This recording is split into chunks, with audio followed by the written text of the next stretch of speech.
একবার এক ধনী ব্যক্তি একজন ভিখারিকে জিজ্ঞেস করলো, তুমি ভিক্ষা কেন করতেছো? তখন ভিখারি বলল, স্যার আমার কাছে কোনো চাকরি নেই, তাই আমি ভিক্ষা করতেছি। আপনি যদি আমাকে একটি ভালো চাকরি দেন তাহলে আমি ভিক্ষা ছেড়ে দেবো। তখন ধনী ব্যক্তিটি বলল, আমার কাছে কোনো চাকরি নেই, তবে তুমি যদি চাও আমার বিজনেস পার্টনার হতে পারো। আমার একটি চাউলের গোডাউন রয়েছে, ওইখান থেকে তুমি চাউল নিয়ে বিক্রি করবে এবং মাস শেষে আমরা লাভের টাকা ভাগাভাগি করব। তখন গরিব ব্যক্তিটি বলল, লাভের টাকা কীভাবে ভাগাভাগি হবে? আমি 20% নিব আর 80% আপনাকে দিয়ে দিব। তখন ধনী ব্যক্তিটি বলল, না, তুমি আমাকে শুধু 10% দিবে আর বাকি 90% তোমার, যাতে তুমি খুব দ্রুত বড়লোক হতে পারো।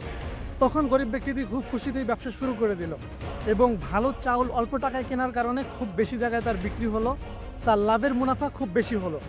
এখন মাস শেষে যখন টাকা ভাগাভাগির সময় আসলো, তখন গরিব ব্যক্তিটি ভাবলো, সকল কাজ তো আমি নিজে করলাম, আমি কষ্ট করে বিক্রি করলাম, তাহলে ধনী ব্যক্তিটিকে আমি কেন শুধু শুধু টাকার ভাগ দিব? ধনী ব্যক্তিটি যখন টাকা নেওয়ার জন্য আসলো, গরিব ব্যক্তিটি বলল, স্যার আমি এই মাসে ভালো বেচাকেনা করতে পারিনি, উল্টো আমি লোন নিয়েছিলাম, এখন আমি আরও লসের নিচে আছি, তো এই হিসাবে আপনি কোনো লাভ পান না, আপনি কোনো টাকা পান না। তখন ধনী ব্যক্তিটি কিচ্ছু বললো না, চুপচাপ সেখান থেকে চলে গেল এবং ওই গরিব ব্যক্তিটি ওই লাভের টাকা দিয়ে খুব সুন্দর মজমাস্তি করতে লাগলো, খুব আনন্দ করতে লাগলো। এইভাবে আনন্দ করতে করতে একদিন তার সকল টাকা শেষ হয়ে গেল। তখন সে বাধ্য হয়ে আবারও ভিক্ষা করা শুরু করলো। ঘুরতে ঘুরতে সেই ধনী ব্যক্তির সাথে তার দেখা হয়ে গেল। তখন ধনী ব্যক্তি তাকে জিজ্ঞেস করলো, কিরে তুমি আবারও ভিক্ষা করা শুরু করেছো? ধনী ব্যক্তিটি একটা কথা বলেছিল, গরিব ও ধনীর মধ্যে তফাৎ শুধুমাত্র তাদের চিন্তা ভাবনা।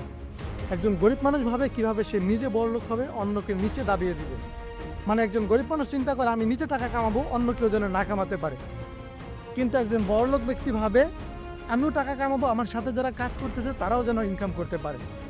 তো নিজের চিন্তা ভাবনা পরিবর্তন করুন, দুনিয়া পরিবর্তন হয়ে যাবে। আর অবশ্যই আমাকে ফলো দিয়ে রাখুন, কথা দিচ্ছি আপনাকে পরিবর্তন করে দিব।